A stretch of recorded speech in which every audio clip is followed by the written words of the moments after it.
And as you all know, toxic guys are only cute in books and perhaps movies. I don't really find toxic guys cute in movies, but books, I really find them cute. But real life, no. Mm-mm. Hi everyone, welcome back to my channel. My name is Boki Tefe. I'm pretty excited for this review because I finally got to read Colleen Hoover's book. I have been seeing her books everywhere, a lot of her books, and this is natural because she's the #1 New York Times bestselling author. And I have been seeing her books, but I've been ignoring them. Why? Simple answer: because the cover of her books, they failed to attract me. So I just kind of just okay, Colleen, okay, maybe one day, because her name is always in this really bold font, and there's really no missing it. So I just said, okay, someday. And this her book, it ends with us. It's kind of viral. Everyone is talking about it, especially on Book Talk. So I think I've probably seen this everywhere. Everybody's like, oh, TikTok made me buy it. TikTok made me buy it. So TikTok made me read It Ends With Us by Colleen Hoover. Oh, first, I'm going to say that I'm not disappointed by the delivery. That's her writing style. It's really beautiful, straight to the point. A lot of beautiful quotes from the book. Just really nice, but sometimes it was kind of preachy to me. Like she was just trying to say, okay, look at this point I'm trying to pass across. At times it was really preachy, but she's such a good author. I can see why everyone is talking about her. So straight to the book, is it worth the hype? That's the question in mind of everyone. It was on my mind as well. I said, okay, I'm reading this book now. And I was reading this book, and first, the very interesting name choices. The main character's name is Lily Bloom. She had a love interest called Atlas. The book is opens with the main character, Lily Bloom, and this story is told from her point of view. So we're using a first person narrative here. We see the entire story from her point of view, and the book is set in Boston. However, Lily grew up in Plethora, Maine, and she moved to Boston. We could tell from the beginning of the story that she just recently lost her dad, and she was really just trying to go over her eulogy in her head. And we could easily tell that she messed up that eulogy. So she needed some air. She was on the top of this building that she doesn't even live in, and she meets her Ryle. Ryle is a neurosurgeon, the hot doctor in this book that I like. And as you all know, toxic guys are only cute in books and perhaps movies. I don't really find toxic guys cute in movies, but books, I really find them cute. But real life, no. Mm-mm. So Ryle is this hot neurosurgeon that Lily meets on the top of his building by in the she happened to be there when he came there for like an outpost, and they got to talking, and it was really nice, kind of weird but nice. Yeah, for two strangers. So they just really kicked it off. They just, how people always say, they like to always click with a person. So they just easily clicked like that. They were talking, and they had a thing where they say naked truth. And when you say naked truth, you tell the other person something that has always been in your mind, and you just want to open up to the person. And it was really nice for people who were just meeting for the first time that night. So these two parted ways, thinking that they would never see each other again. You know how it goes in those romantic stories. But not until I think it was 6 months later, where Lily went on to leave her marketing job to open up her flower shop. She became a florist, and that night as well, she spoke to Ryle about this, about starting a business. Where she thought that, okay, if it fails, it would be like, if she starting her own business, might be like a downgrade, because she works with one of the biggest marketing company in Boston. But it was like, go for your dreams and go for it. You know how those things go. And she went for it.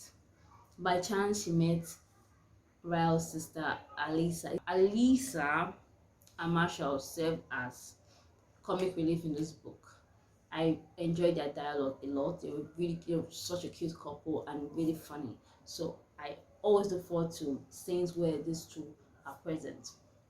So things got started looking up with Ryle, even though the first night he met Lily, he said, "Oh, I don't want any relationship. I don't want to have anything to do with you. Let's just hook up and go our separate ways." That he doesn't really like marriage and everything. And you know the beautiful thing, all these things are just unpacking or unfolding at the beginning of the book. So while I read this book, I'm just flipping and saying, okay, what next? What will happen next? What will happen next? Because I felt like the author was giving away a lot, and but she still had a lot of stories in her bag. So it just really kept you wanting more. Like the author Anatole is the author of After. She really described this book beautifully when she said that the book digs, I'm just paraphrasing or just saying from off the top of my head. She said the book digs into you, like puts its claws on you and you can't let go until you finish. That's exactly what happened. So following the story where okay, I like where Lily and Ryle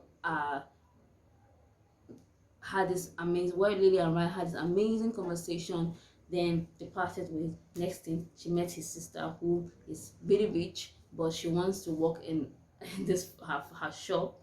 So it was amazing. Then it just happened that okay, Ryle is her brother, and you know how these things go.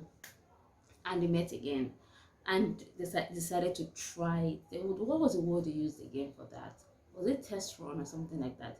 So they just wanted to try if the relationship thing was going to work, and so they started kicking it off until they met Lily's ex or childhood sweetheart, Atlas. Funny name. Atlas worked in this restaurant. At that time, they didn't know that he actually owned the restaurant, and they had fallen in love with this restaurant. And Lily is keeping a secret where she and this guy, when he was homeless back then, when we were younger, they had a thing together, and it ended kind of badly. But Lily had always had him in her heart. Do you know this kind of way by where you can't just forget about them? They're just special to you, always special to you. So that was what who Atlas was to Lily. So unfortunately, that happened, and Lily did not even give Ryle the naked truth about that. So she just kept it to herself. This was the same guy where she kept a diary for, because when she was much younger, she was writing entries to Ellen, like Ellen DeGeneres. She was writing entries to her in her diary, and she was talking about this guy, and she kept the diary. So when she started reading it again, just kind of served as a flashback for the readers to see what happened in the past between Lily and Atlas. Besides this story being about this, like a love triangle, it's really not. It was not really a love triangle, if I'm being honest. But on the surface level, people might want to say, "Oh, love or romantic book," but it transcends that, because books are always multifaceted. So it transcends this love triangle because each character had something that they were facing, especially from the past. Lily was still thinking about her abusive father. She had her mother to deal with. Um, she was still mad at her mother, kind of, for not leaving the marriage. Then Ryle had his own demons from his childhood. When he was 6, a very terrible accident happened, so he was still fighting that. Then Atlas left town, had to leave Lily behind in Plethora, Maine, and he joined the army. Then he came to Boston and started his own business. However, there's really something very important in the book that the author was trying to eliminate or make us see, and that's abuse in a relationship. So this hot neurosurgeon, he also broke my heart too. He broke my heart as well when he became violent with Lily. I was sad, and I I hate to admit it that I wanted them to work it out. I hate to admit that, because I already liked him, and I felt like, oh, because the beautiful thing about this book is that we saw both sides of the story, and we all knew that Ryle was going through something, and it was just unfortunate that he became violent with her. I really wanted them to work it out, I swear. I felt bad, but I understand why the author wrote it that way, because it's important, and that angle is really something that people don't really see much. So she telling you that, okay, this guy has own demons, and even this other guy has his own past, and Lily is in the middle. And okay, Lily loves this guy. Lily really likes Ryle, even though he was kind of abusive. And she had this thing in her heart that, okay, my mom was an abusive marriage, so it was never going to happen to me. Being in that water of abuse with her own partner, a guy she really liked, like they put in the work to get to where they are, but and he became abusive with her. So it really hurts her so much, and it hurts me too because I liked Ryle. I even actually prefer Ryle to Atlas, honestly, but I completely understood the entire thing. Abuse is not something that anyone should joke with. That's where the title is from. It ends with us, where the girl had to make, when she was pushed to the wall, she had to make a choice that, okay, I'm either going to end the circle or I continue it. So I'm not going to give you any spoilers. That's why I'm being hazy. But did I like this book? Of course I did. 5 solid stars. But is there anything I don't like about the book? Yes. I did not like that she and Atlas ended up together. That's a spoiler, I know that. Deal with it, sorry. But I didn't like the fact that she and Atlas ended up together. Atlas is a good guy, really solid guy, really nice guy, and I know that he was her sweetheart because she came to Boston because of him. She kept the gift he gave to her. She kept the entry, her diary. She kept it. So that's just really her sweetheart. But she also loved Ryle. We're not to forget that fact that she loved Ryle. And I'm not saying she should stay with an abusive partner. Of course not. I just liked Ryle as a person, and I just wanted to give him a big hug because he had gone through a lot as well in the book. But that doesn't excuse abuse. You have to work on your temper and all that. You just have to work on stuff. Once you know that, okay, this person I love is getting the short end of the stick, you have to work on it. I totally agree. But I didn't like the fact that she ended up with Atlas, because I feel like not every time this kind of things happen. And it was fine if she and Atlas remained friends. Like those kind, I just believe that people do not always have to end up like romantically. That's my own belief. So I would have preferred that she and Atlas were like really tight. He became her person. He had his own life to live. She had her own life to live. They were both in Boston. They were good friends.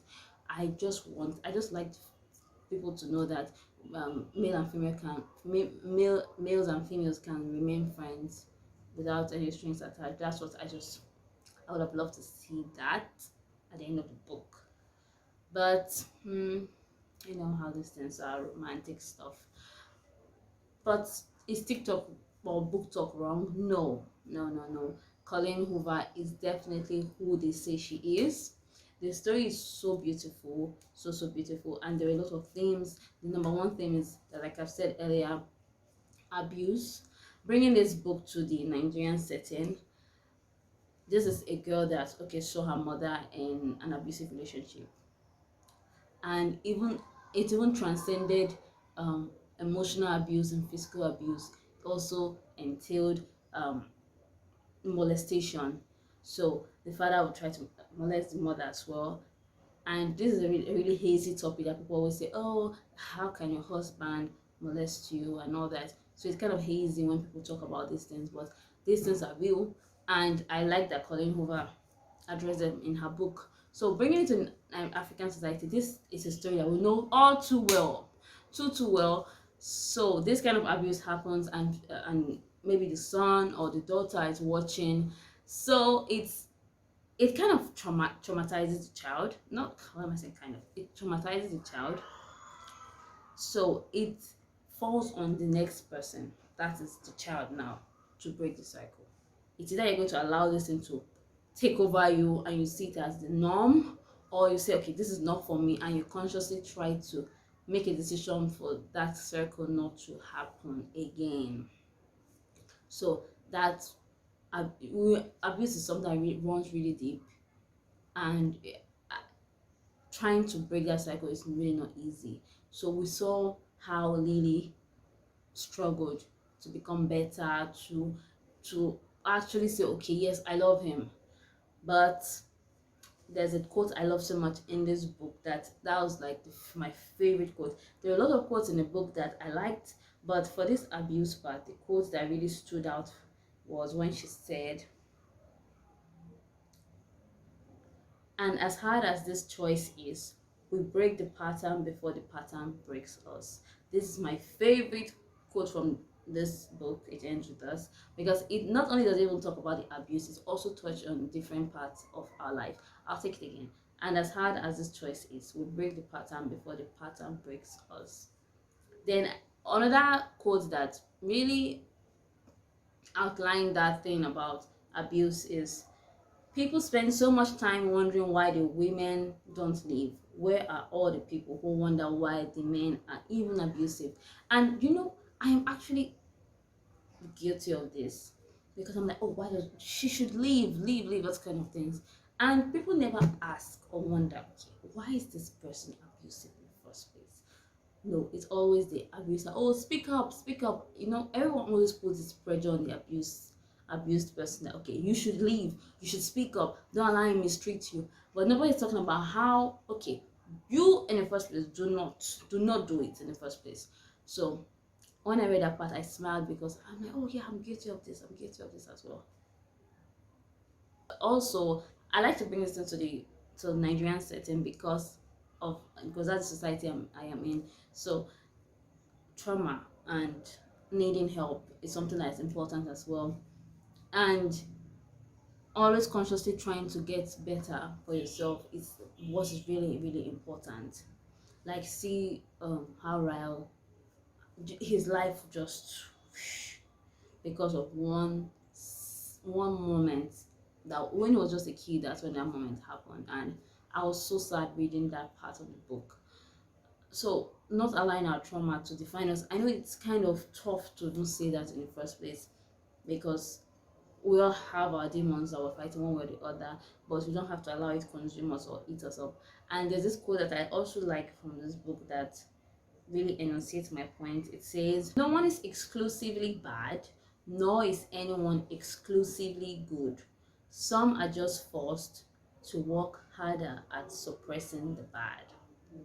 And it's really, it's just right. That's just the honest to God truth, is that there's really nobody that's just bad.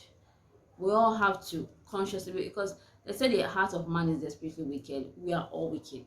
As long as you're a human being, you're selfish. But we have to consciously do it, and it takes the invisible hand to turn it for good, because everything we're doing on this earth is for our own selfish reasons, if we're being honest. So it takes the invisible hand to turn it for good.